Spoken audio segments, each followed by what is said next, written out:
హెచ్చరిక, దైవజనుని హెచ్చరిక. హల్లెలూయా. మధ్యాహ్నమైందండి, 3 గంటలైంది. హెచ్చరిక. ప్రతిరోజు ఒక దైవజనుని హెచ్చరికతో, పరిశుద్ధ లేఖనాల యొక్క గద్దింపులతో, దిద్దుబాటులతో మనల్ని చక్కబెట్టుకుంటున్నాం కదా. రెండవ చిన్న ప్రార్థన చేసుకొని ముందుకు వెళ్తాం. పరిశుద్ధుడా, నీకు వందనములయ్యా. మరొకసారి మాకు కావలసిన హెచ్చరికను దయచేయి. క్రీస్తునామమున అడుగుచున్నాము తండ్రి, ఆమేన్. ఉదయము అనుదిన ధ్యానం ఆలకించారా? మీ మనస్సాక్షిని జాగ్రత్తగా కాపాడుకుంటున్నారా? చాలామంది అంచె దినాలలో వారి మనస్సాక్షిని పాడు చేసుకుంటున్నారండి. చాలామంది మనస్సాక్షి నిద్రపోతున్నట్టుంది. కొంతమంది మనస్సాక్షి కోమలోకి వెళ్ళిపోయినట్టే. మరి కొంతమంది మనస్సాక్షి చచ్చిపోయింది. సరే, కనీసం నిద్రపోయే వాళ్ళని లేపొచ్చు. కోమాలో ఉంటే కూడా ట్రీట్మెంట్ ఇచ్చి మళ్ళీ ఒకవేళ హోప్ ఉంది అనుకోవచ్చు. చచ్చిపోయిన వాళ్ళు ఇంకేం చేయలేదని వదిలేయచ్చు. కోర్స్ అపరాధముల చేత, దోషముల చేత చచ్చిన వారమైన మనల్ని ప్రభువు లేపగలడు, మన మనస్సాక్షిని మళ్ళీ వెలిగించగలడు. కానీ ఇంకొక రకమైన మనస్సాక్షి ఉందండి. ఇది చాలా ప్రమాదకరమైనది. దాని గురించి తిమోతికి రాసిన మొదటి పత్రిక 4వ అధ్యాయంలో పౌలు చెప్తున్నాడు. చూడండి, 3వ వచనం. అబద్ధికులు వాత వేయబడిన మనస్సాక్షి గలవారై, వాత వేయబడిన మనస్సాక్షి గలవారు. వాత పెట్టారు. మా ఇంట్లో మేము చాలామంది పిల్లలు, 8 మంది పిల్లలు. మా అమ్మకి 8 మంది పిల్లల్ని పెంచాలంటే అమ్మకు ఎంత కష్టం కదా. ఇప్పట్లాగా అన్ని వసతులు లేవు. వాషింగ్ మిషన్లు, గ్రైండర్స్ ఈజీ. ఇప్పుడు అదే ఇద్దరితో కష్టపడిపోతున్నారు. సో ఒకడు ఏడుస్తుంటాడు, వాడు గొడవ పెడుతుంటాడు. సో కొన్నిసార్లు మా అమ్మగారు మమ్మల్ని గద్దిస్తూ, రే ఈసారి అల్లరి చేశారంటే చెప్పిన మాట అనకపోతే అట్లా కాడ పొయ్యిలో పెట్టాను, వాత పెడతాను అని భయపెట్టేవారు. అట్లా కాడంటే తెలుసండి, ఇనపక్క గరిటి ఊసలాగా ఉంటుంది. దాన్ని పొయ్యిలో, ఆ రోజుల్లో మరి గ్యాసులు లేవు కదా, పొలాల పొయ్యిలో ఆ నిప్పుల్లో పెడితే అది ఎర్రగా కాలుతుంది అనమాట. దాంతో ఒక వాత పెట్టామంటే చూడండి, ఇక దెబ్బకి, ఆ నొప్పికి, ఆ బాధకు మళ్ళీ బతుకులు ఇంకోసారి ఆ పని చేయరు.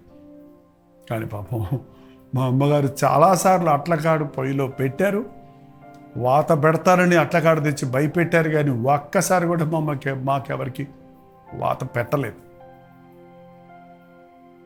ఒకవేళ వాత పెట్టారు అనుకోండి, ఈ రోజుల్లో చూడండి, ఇంటరాగేషన్లో, పోలీస్ స్టేషన్లో చిత్రహింసలు చేస్తారంట. అలాంటి ఎవరైనా ఒక తప్పు ఒప్పించడానికి, వాడిని బాగా బాధ పెట్టడానికి వాత పెట్టాడు అనుకోండి, ఒక చోట కాలింది, పుండయింది, మళ్ళీ మనమే మందేసి మానిపిస్తాం. మానిపోయింది. మళ్ళీ అదే గొడవ చేశాడు, మళ్ళీ వాత పెట్టారు. ఇంకో చోట ఎందుకులే పిల్లోడికి అని చెప్పి మళ్ళీ వాత పెట్టిన దగ్గరే పెట్టారనుకోండి, గాయమైంది మానింది, గాయమైంది మానింది, పెట్టిన చోటే వాత పెడుతూ ఉండగా ఒకరోజు వచ్చేటప్పటికి ఏమంటాడో తెలుసా అండి, ఆ అబ్బాయి పెట్టుకో అంటాడు. ఎందుకంటే వాడికి స్పర్శ లేదు, అక్కడ నొప్పి రాదు, అక్కడ మొద్దు బారిపోయింది.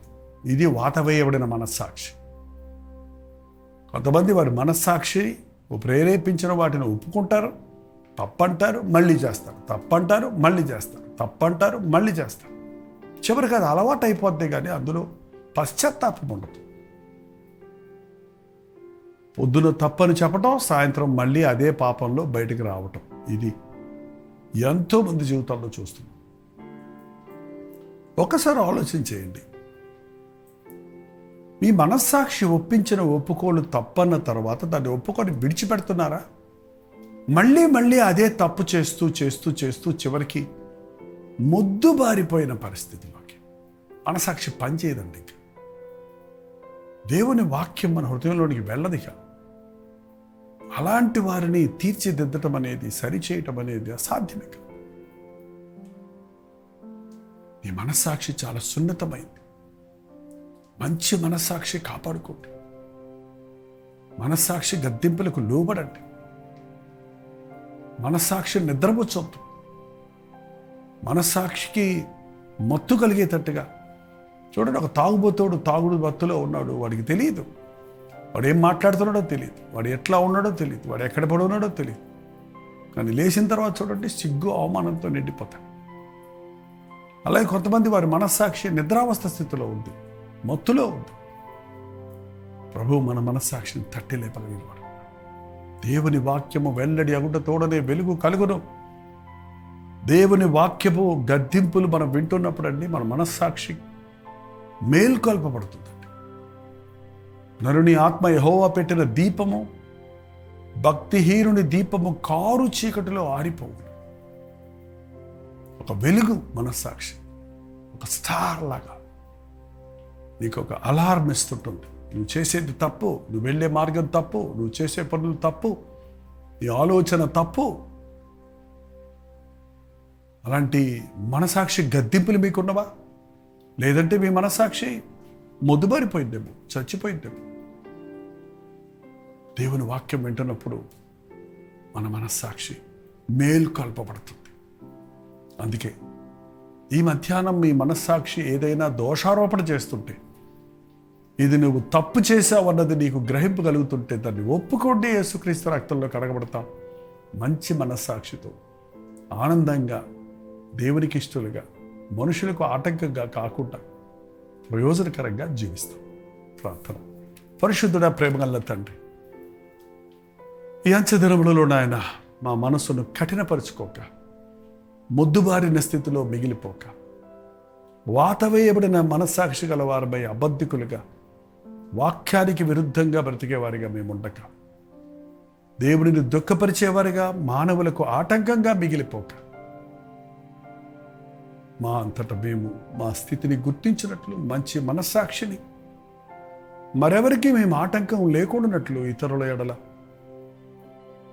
దేవుని ఎడల మంచి మనస్సాక్షిని కాపాడుకుంటూ మా ఒక్కొక్కరికి సహాయం చేయమని క్రీస్తు నామములో అడుగుచున్నాను తండ్రి. ఆమేన్. తండ్రి అయిన దేవుని యొక్క ప్రేమయు, కుమారుడైన క్రీస్తు యొక్క కృపయు, ఆదరణకర్తైన పరిశుద్ధాత్మ యొక్క సహవాసం ఈ హెచ్చరికను విన్న మనందరికీ తోడైండును గాక. ఆమేన్. దేవుని స్తోత్రం. మీ ప్రార్థనా స్తోత్ర భారాలు ఎప్పటికప్పుడు ఒక టెక్స్ట్ లేక వాయిస్ మెసేజ్ ద్వారా వాట్సాప్ చేయండి. మీ పక్షాలు ప్రార్థించడానికి మేము ఎప్పుడు సిద్ధంగా ఉన్నాం. టోటల్ చేపల్ యూట్యూబ్ ఛానల్ లైక్ చేయండి, షేర్ చేయండి. మీ పేరు, ఊరు కామెంట్ సెక్షన్లో టైప్ చేయండి. ఉచితమైతే ఈరోజు రాత్రి 9 గంటలకి కల్వేరు ప్రతిదూరంలో మళ్ళీ కలుసుకుందాం. అంతవరకు దేవుని మహాకృప మీకు తోడైండును గాక. హల్లెలూయా. విజయవాడ పరిసర ప్రాంతాల్లో ఉన్న వారికి శుభవార్త. అనేక సంవత్సరాల తర్వాత మరొకసారి విజయవాడలో ఉజ్జీవ సభలను ఏర్పాటు చేస్తున్నామని సంతోషంతో మీకు తెలియజేస్తూ ఉన్నాను. గమనించండి, జనవరి 13, 14, 15 తారీఖుల్లో ప్రతిరోజు సాయంత్రం 6 గంటలకు విజయవాడలోని బిషప్ అజ్రయ గ్రౌండ్స్లో ఈ కల్వరి ఉజ్జీవ సభలను మీ కొరకు ఏర్పాటు చేస్తున్నాం. ఇప్పుడే వాటి కొరకు మీ సమయాన్ని సిద్ధపరచుకోండి. దేవుని సన్నిధిని అనుభవించినట్లుగా అనుదినము మీ ప్రార్థనలో గుర్తుపెట్టుకోండి. ప్రతిరోజు సాయంత్రం 6 గంటలకి బిషప్ అజ్రయ గ్రౌండ్స్లో జరిగే ఈ ఉద్యోగ సభల కొరకు ఈ రోజు నుంచి భారంతో ప్రార్థించండి, పాల్గొనండి, దైవాశీస్సులు పొందండి.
సిలువపైన విలువ త్యాగం చేసినావుగా,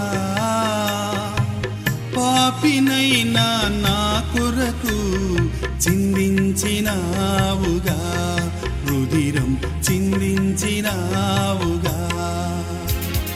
కలువరి ప్రేమే మధురం, కలువరి ప్రేమే మధురం, కలువరి ప్రేమే